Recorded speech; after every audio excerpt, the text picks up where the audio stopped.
Adui anamtosha pale kabisa, na analumia na mkono. Komanda brigade alipata masasi mkono. Njoo hali kabisa ishakuwa ile. Iko nafukuzia adui, iko nafukuzia juu atukate ilizo ya Badengaido na nyanya ya njia ya Kisangani. Ndio ginzi iko kabisa. Yego. Tugiye rero mu makuru atandukanye aho tugiye kureba mu bice bitandukanye kedi. Turareba muri Turubuno hari intambara ikomeye cyane. Ituri. Ba kapiteni ngo bari kwicwa nk'ibimonyo. Ngo n'umutwe wa revolution ziri gutangira ahantu henshi cyane. Turebe mu bice bitandukanye, tujye mu Burundi, tujye muri Goma, tujye Kinshasa, turajya ahantu henshi cyane tureba uko ibintu bihagaze, tureba uko uyu munsi wiriwe cyangwa se amakuru ari kuvugwa mu bice bitandukanye. Twaza no kujya muri politike, muri za diplomasi uko ibintu bihagaze. So urumva twahera kedi ntubone mushiki uyu ubwe kumwirukana cyangwa se kumweguza, ubwaje biragaragaza iki? Biragaragaza pressure Kinshasa iriho cyane. Ni pressure kuko n'ubwo twabonye izi communauté internationale zidatunga urutoki Kinshasa mu kiriya gitero bagabye igoma, Mekika iranga inyuma y'amarido y'utecyumvirizo wumva ko Kinshasa ari ukuntu bayibwira iti ibintu mwakoze ntago ari byo, mwatumye ku rwego rwa diplomatique leta y'u Rwanda ngo no kuvuga uzi ko bayihwanya na M23 kora, ariko mu by'ukuri ukuri kwabo kwakuzwi nuko bazaza bareba aho isahaniri, ntago bazaza bareba aho isahane yavuye. So rero ibyo ni bigaragara, ubona ko iki kintu cy'i drone gisa nkaho cyateje uruntu cyane cyane muri Kinshasa. Yes. Derere barazicanganyikisha zongera zinjira parike, kandi amakuru akakomeza avuga ko baje muri Nyiragongo. Sinzi uko iyi parike bizagenda ibyayo ni birebire, ariko nubundi kedubona ko FDL nk'iziva Masisi pinga zo zijya Rwindi, bajya muri parike ya Rwindi, urumva na byose ni parike ya Virunga, kuva za Rwindi baza nubundi hano muri Virunga. Nuko uwitwa Ndaruhutse Dominique baramuzi cyane ko ni kiongozi wa CMC Nyatura, baramuzi ngo ari gutegura ibitero ahitwa Bukombo bikaze cyane. Bukombo ubwo naho ni muri Rucuru. Ni muri Rucuru. Bukombo ni muri Rucuru, ni muri Rucuru. So ibi bitero rero arimo gutegura uyu Domi, barakubwira ko yahawe musahada ya Hibu.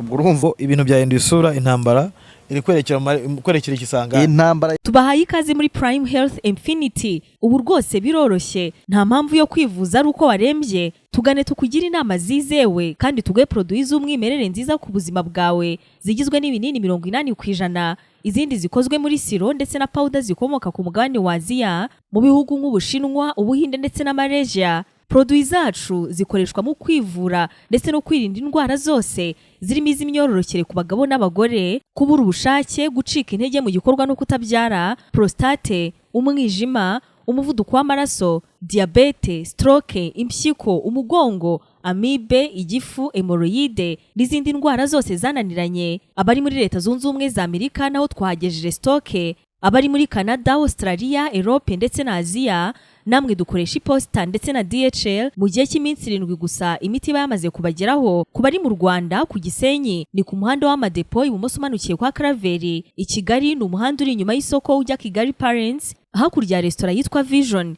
Wanadusanga kandi Goma ni muri gare centrale do Goma, hafi ya Rompwe umuryango wa kabiri aho bisi zisohokera. Turabibutsa yuko Goma na Gisenyi twamaze kubagezaho massage kugira ngo dufashe abakeneye kinetherapy, imiti ndetse no kurwanya stress.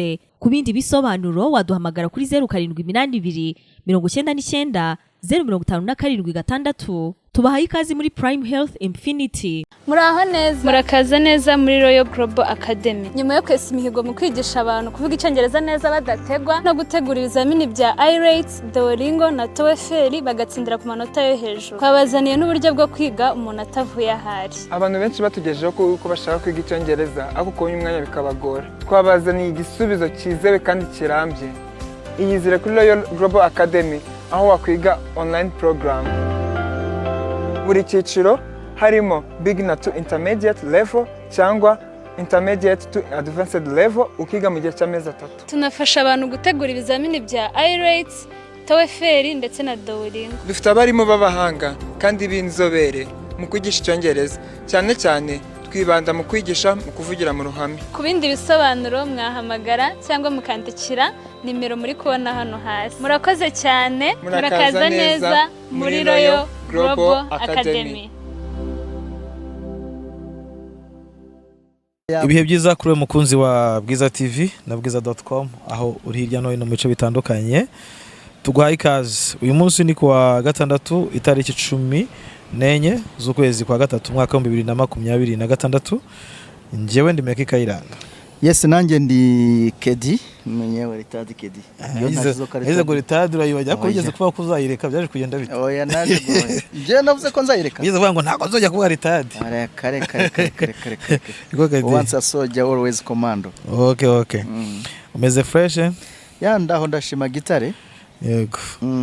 Tugiye rero mu makuru atandukanye aho tugiye kureba mu bice bitandukanye Kedi.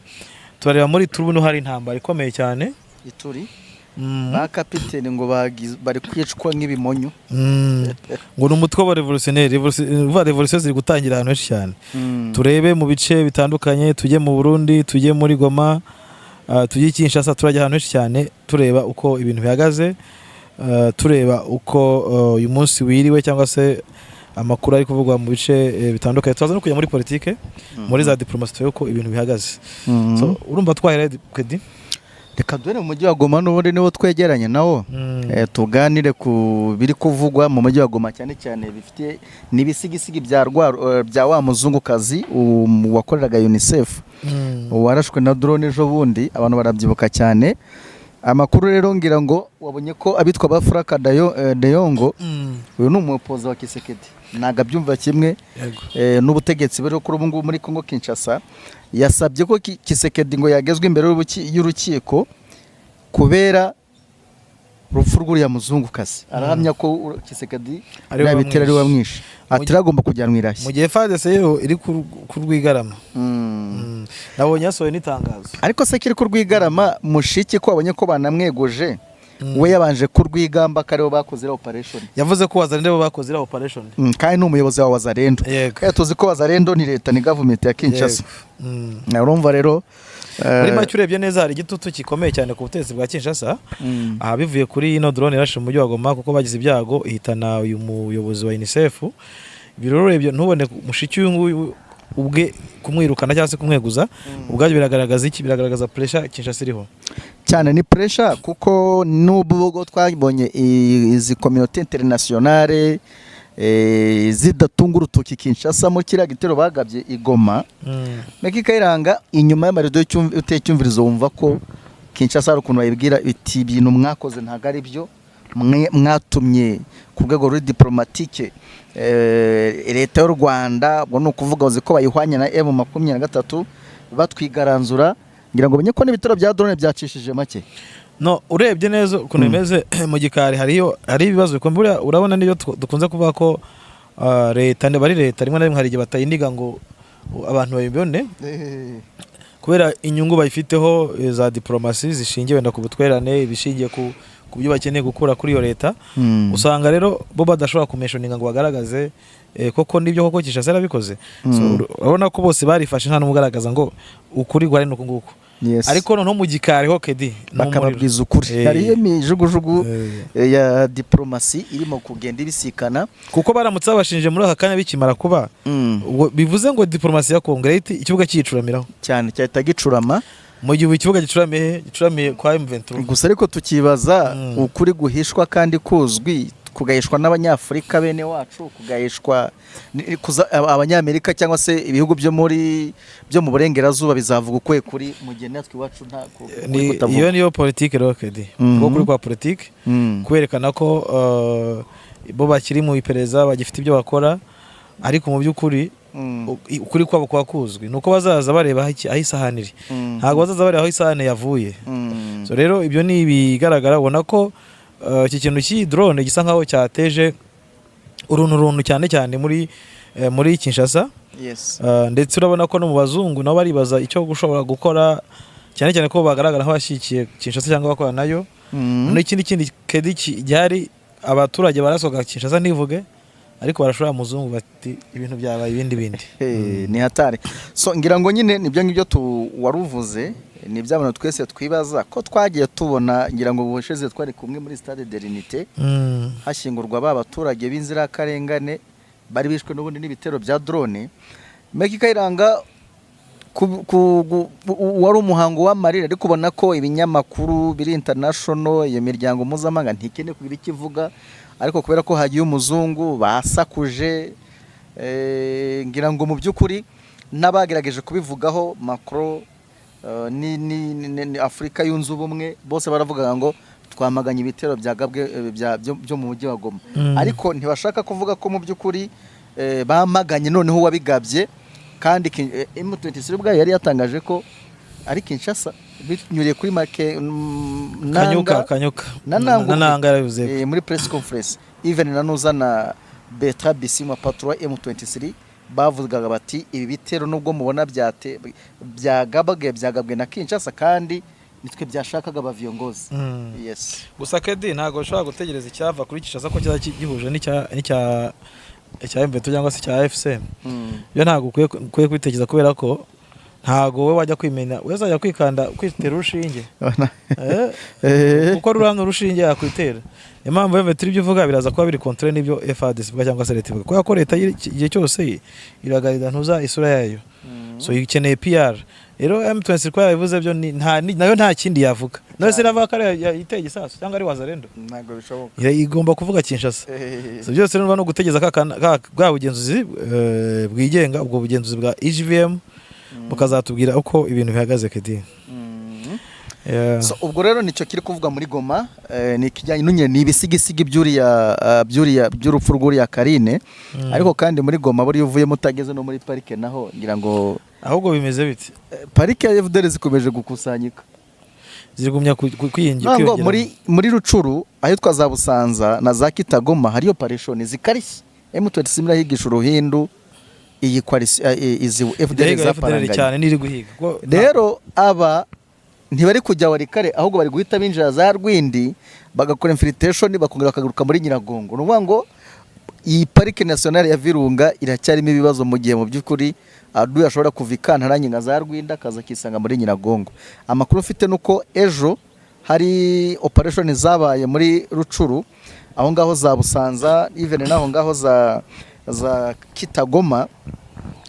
FDLR barazicanganyikisha zongera zinjira iyi parike, kandi amakuru akakomeza avuga ko baje muri Nyiragongo. Sinzi uko iyi parike bizagenda ibyayo ni birebire, ariko nubundi ubona ko FDLR nk'iziva Masisi Pinga zo zijya Rwindi, bajya muri parike ya Rwindi, urumva na byose ni parike ya Virunga, kuva za Rwindi baza n'ubundi hano muri Virunga. So ubona ko bizasa M23 gukubitira impande n'impande. Yes, hanyuma Meki ubwo tunasohoka mu mujyi wa Goma wabonye ko FARDC naho yagenjeje make, ariko akenshi twamaze gutahura ko iyo FARDC igabanyije akarindi ibiri gutegura. Yego, M23 rero ikikorera yitegereza, ngira ngo byo twamaze kubimenyera. FARDC ari gikare accessoire yayo bwite kandi butuka kayiyoboka, ibyo ngira ngo urabizi. So n'uyu munsi rero none rero nta mirwano ya hatari twavuga ihari, ariko amakuru mfite nuko uwitwa Ndaruhutse Dominique baramuzi cyane ko ni kiongozi wa CMC Nyatura, baramuzi ngo ari gutegura ibitero ahitwa Bukombo bikaze cyane. Bukombo ubwo naho ni muri Rucuru. Ni muri Rucuru, ni muri Rucuru. So ibi bitero rero arimo gutegura uyu Domi barakubwira ko yahawe musahada ya Hibu. Ubwo urumva byane tuvuga ko kurwa wazarendo atari wazarendo zazirwana nyirizina ko ari leta ya Kinshasa n'ubundi gikomeje imirwano. Leta ya Kinshasa irakwereka ko iri mu birwano, ariko ejo Domine ejo cyangwa ejo muri nakwataka bazakubwira ko ari wazarendo zakwatatse. So iyi mirwano rero kuyitega bakubwira ko ibyo bitero ari kubitegura muri Bukombo. Bukombo ni muri Rucuru, ntago ari muri Masisi nibyo. Bazakubwira ko ari wazarendo zakwatatse. So ubwo rero Meki Kayiranga no kwitega ibigomba kuba cyakora cyo ikiza kirimo nuko numvise ne mu 23 bizi kandi rabyiteguye. Ibyo ruva nibitegura nicyo kimwe n'ahandi hose urabizi ko bari kwitegura imirwano, ariko Kedi igikomeye ubu ngubu Kinshasa ifite ko uyu ejo nibwo nabonye muya yavuga ko Katanga kuko batewe na M23 ibira ko muri bice bya Rusinga muri parike ya Upembe hari imirwano kandi ari AFC M23 noneho bagaruka kedi twajya muri turi naho nuko sobango ngo hano imirwano ikomeje kuba iyindi kedi. Erega AFC ni kibereyeho. AFC ni umutaka ugomba kujyamo imitwe igiye itandukanye kandi baranabiduteguje uriya mutwe iki kintu cyitwa AFC kikiza Alliance Fleuve Congo bakigishyira hagaragara bavuze ko hazaba imitwe myinshi ya politiki ndetse n'iya gisirikare.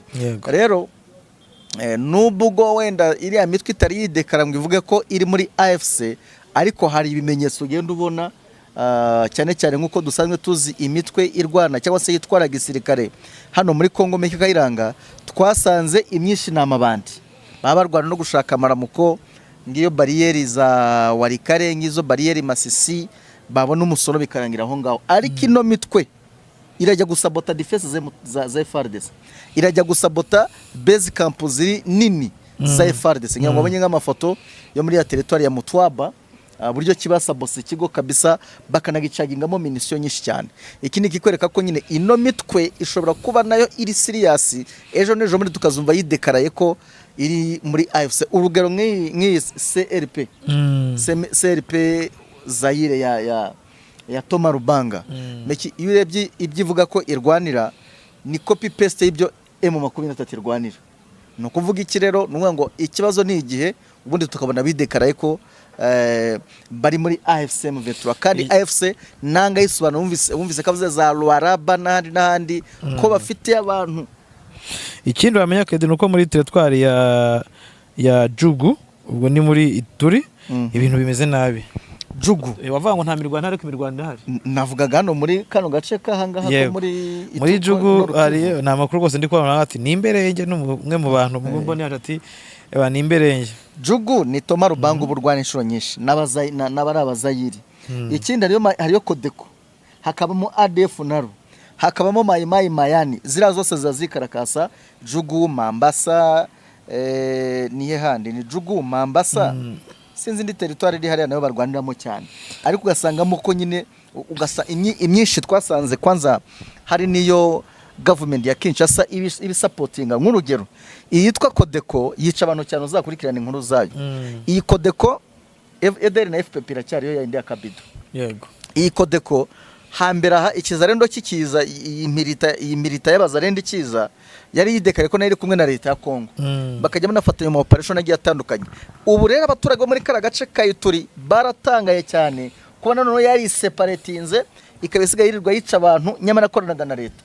Benshi no bahera bavuga ko leta ya Kinshasa ikorana n'imitwe yitwaje intwaro urumva igambiriye mu by'ukuri kuyobya uburari niba abantu badashaka bishwe sana abonye nk'abaturage babahema hariya nibo bibasirwa cyane bijye biyitirwa wazarendo oriyo kwitirirwa government ya Kinshasa. Yego nuko nkuko bimeze. Hanyuma kedi tukiri mu mirwano mbere ko tujya mu bindi yego bikavuga ko hano muri Ituri hari muvoma nshyashya muvoma nayo yitwa iy'aba revolutionnaire yejo bundi yakubise FARDC bakumujyi witwa Machacha bavuga ko ngo ntago abantu babasha kumenya ko wenda ngo bamwe banje kuvuga ngo ni ADF abandi ngo ni runaka ariko byukuri ni ngo ni muvoma nshyashya. Hanyuma ikindi bakakubwira ko hano ngo komanda brigade bayarashwe kuboko komanda brigade FARDC komanda brigade ubwo ni general iyi nayo yabaye ingoma y'abaprosope FARDC ngira ngo twagiye tubona FDLR hano zipfukamisha ngira ngo turabyuka muri ngira ngo kugikira umwami FARDC arige nani wazarendo zo kwambokana harwo zasubiranwagamo nizo kwa uriyo ninde w'ikibumba di Sindondora none kumva ni byose ni ibyama biri muri Nyiragongo birarasanya ubwabyo bafite icyo bapfuye sana babaga bapfuye imisoro yo ku mabariyeri cyangwa se bapfuye nk'inka bavuye gusa bapfuye kwambura kwibaruguriyo za Masisi cyangwa se mu kibaya bakarwana bakanarasana Cira umwami bigasaba kwaza henda kugeza ku rwego rw'uko twavuze Cira umwami n'amakosi yakoze ko ari generale wemeye muri FARDC ni gute wazarendo ajya gupfukamanga ngo zireke kurwana. Izi FARDC nta muntu utayikubita niyo mpamvu dora dukwesho ni igisirikare n'abayobozi bacyo tuvuga ko ari igisirikare kidashoboye muri Afrika. Ndaje tubigeraho byose byo ngibyo mu kanya uransesengurira. Hanyuma bavuga ko ba kapiteni umwe n'abasirikare babiri bano bagize gute bapfuye barashwe n'uyu mutwe w'abarevolutionnaire. Urumva ko imirwano Katanga, imirwano muri turi kandi ntago ari ya mirwano kuvuga ngo urabaha kode kuguma ngaho reka gukubita bari muri offensive.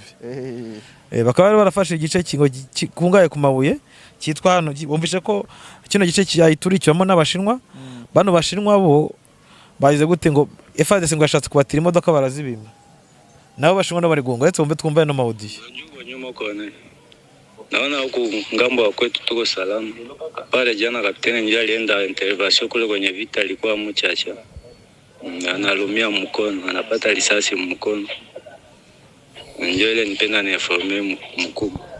Iko pale kwa Badengaido kwa hospitali. Mbonyo nyuma huko ni. Nalamuka mzee. Huku tuko mafujo tu mavita. Yala tulikuta basi mama anaita mchacha kubadhi ya mchacha. Banalo walikia atake pale.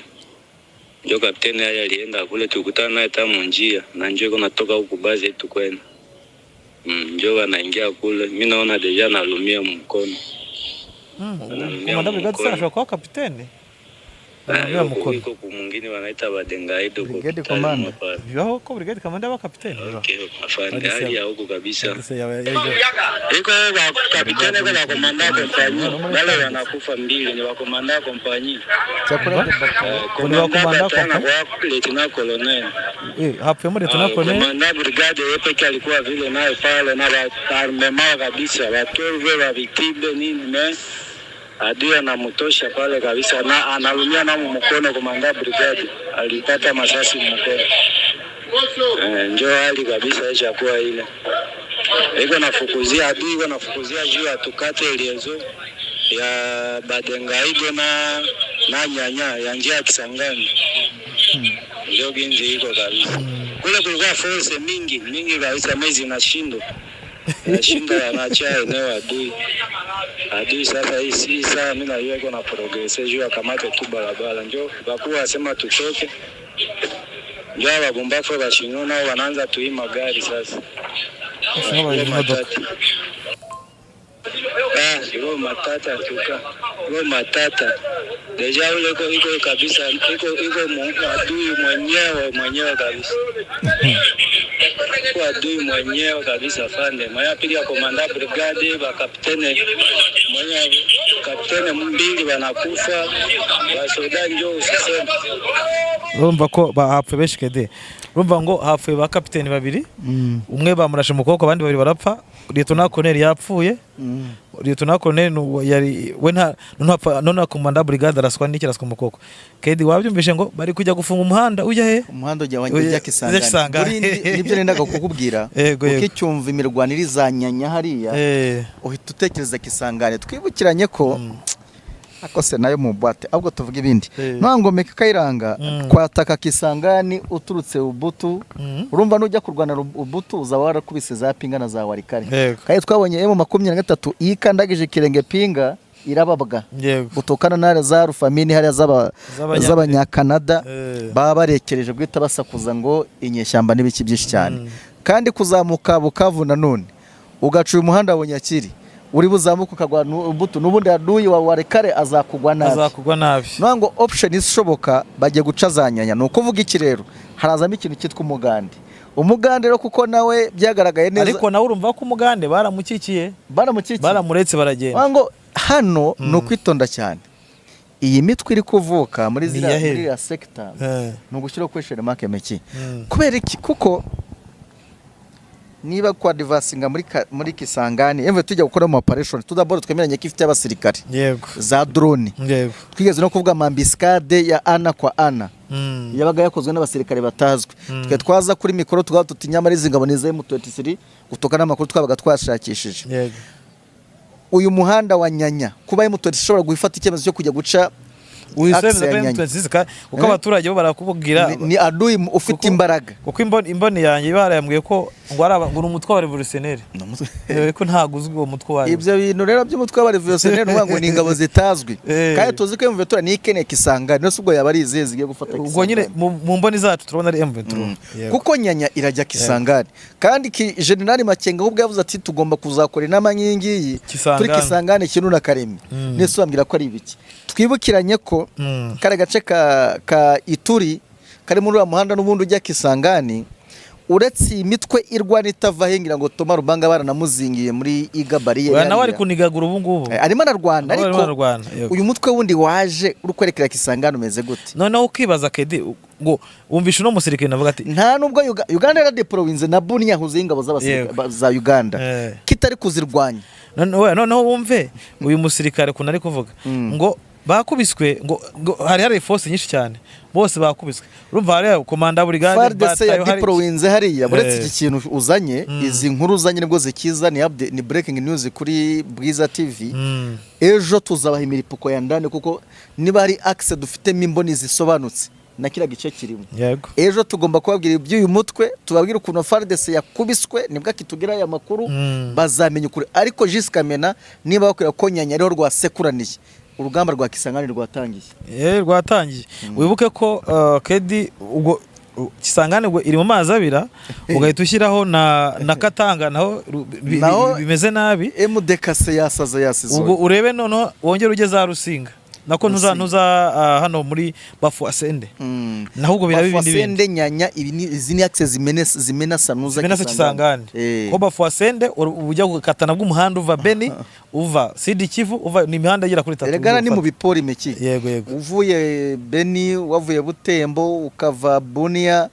hano buri bugenda ibirometero uri mu muhanda w'ibihuru wo mu ubwanjye mu mbani zanjye ejo narabwe ejo tuvuga iriya ntuza MDKC hani MDKC cyangwa bivuga nabi je mvuga MDKC mu gifaransa ni MDKC cyangwa MDKC ni MDKC mu gifaransa yego iza nabyo nyamara si ntago ari umutwe usanzwe ariko umuntu akambwira ati uyu mutwe ushobora kuba na M23 batakorana ari ibintu biraho ariko mu by'ukuri wareba ukibaza intambara itangiye hariya none kisha ziragira iti ni M23 iri kurwana hariya meki jewe nkurikije icyerekezo Makenga atanze icyerekezo cy'intambara ni ibyerekezo bitatu niyo Kisangani niyo Kindu niyo Karemi kandi urebye yaramutse ikoze iriya sentire uramutse wabashe kuyikora neza kuyicora nyine tugiye ku ikarita ubona ko mu gihe yabifite Kisangani yabicunga adui yabari hakurya y'umugezi wa Fleuve Congo nabo bari hakuno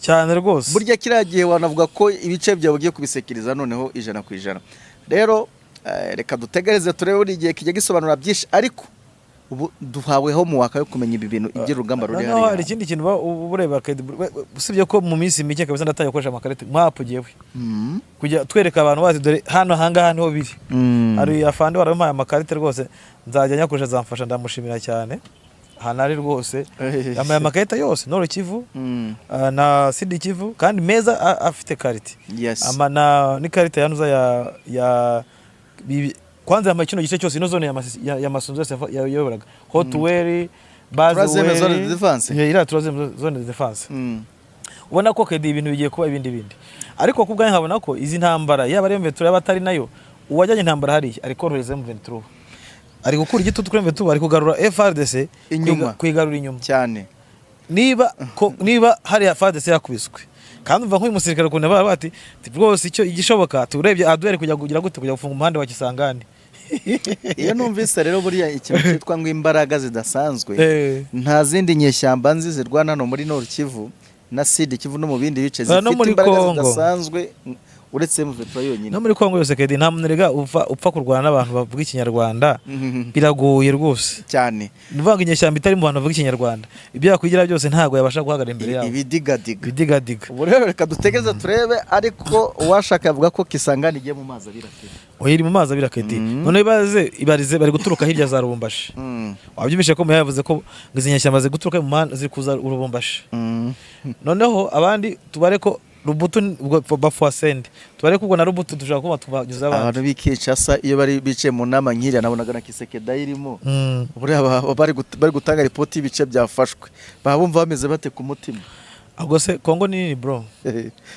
muya yavuze ngo iki ko nta 10 bari bafata Kongo ni nini mwese muri morning brief bareba ukuntu ibintu byagenze bareba tuvuge nka joke yiwawe mu gitondo ibirebe iki nukura ngo mazizi hagiye uduce tungaye Bafwasende hari inyeshyamba zarwanye zikomeye ati no muri Katanga ariko hari izindi zarwanye ubundi babumva muri zero office z'Kinshasa bashobora batazazisohorwamo ubwo ikintu kiba kiriho kedi icyo mbona cya mbere gihari nuko muri report zabo ikintu kibabaje imbere ya Kisekedi cyangwa kibaza leta nukumva ahantu havaga amafaranga hagiye ariko kuba batwara nk'ahantu hatavaga ataramo y'agaciro ahantu hatinjiza amafaranga mu mifuka yabo nta kibazo afite ubundi ntambara bazayimva neza igeze ku ruzi rwa Fleuve Congo kedi nawe ngo iri zina Fleuve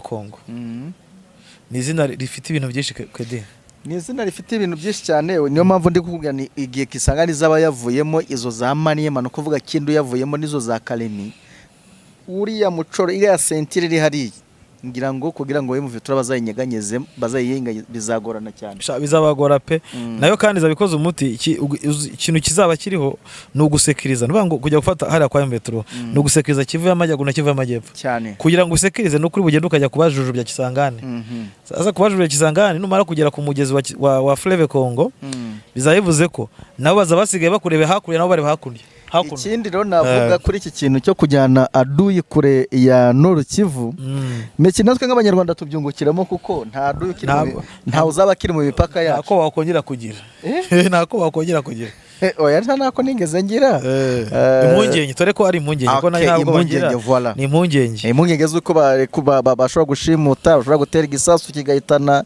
mukuru wanjye cyangwa se nanjye kaba cyamitana meki aduyi azaba yagiye kure wa mayandi bagambo twemve tudukorera n'umuti cyane ikindi kizabaho kedi kujya intambara hariye bizavuze ngo umuzarendo uri hano azaca bugufi azabona umwanya wo kumwigisha baca bugufi uze wemere cyangwa se tuze tuguhiga nk'umucengezi cyane hanyuma kujya intambara muri kiriya gice umurundi kwa here uriya nawe azaba arindagiye kuko meki uburundi n'ubu ngubu kuva uvira igihe yavagamo bwarakambakambye ku buryo bw'abasigaye budiployinga bataliyani bakidiployinga hafi ibyumweru 3 kubera ko badafite inzira nta mato bafite atwara abantu 1000 n'ubu bwato bw'imbaho bugendamo abantu 100 cyangwa se 50 gutyo ni 100 ni benshi 50 gutyo ingendo zikaba ndende samuteme mutwese ari yagiye yasira muri kira kiyaga cya Tanganyika ngo buzaba buhiye kandi ntabwo tubona Burundi bwitego gudiployinga force bukoresheje ikirere ntabwo byo byakunda ku Burundi ntekereza ko kuri kapasite yabo kugiye muri amisomo guko wenda mwe harimo nako kabaraga ka